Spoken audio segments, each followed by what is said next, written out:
খুব শীঘ্রই বাংলাদেশের ঐতিহ্যবাহী রাজনৈতিক দল বাংলাদেশ আওয়ামী লীগের ব্যাপক পরিবর্তন ও সংস্কারের বিষয়ে সিদ্ধান্ত নেওয়া হচ্ছে বলে দলের একটি বিশ্বস্ত সূত্রে জানা গেছে।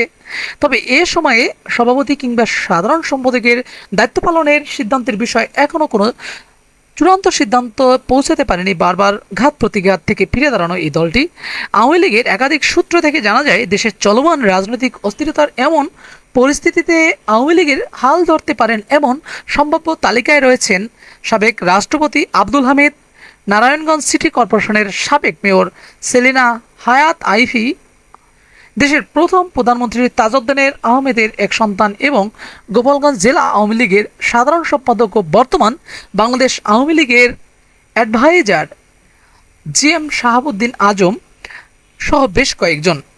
এক্ষেত্রে দলীয় প্রধান ও সাবেক প্রধানমন্ত্রী শেখ হাসিনার সিদ্ধান্তই চূড়ান্ত হবে বলে জানা গিয়েছেন।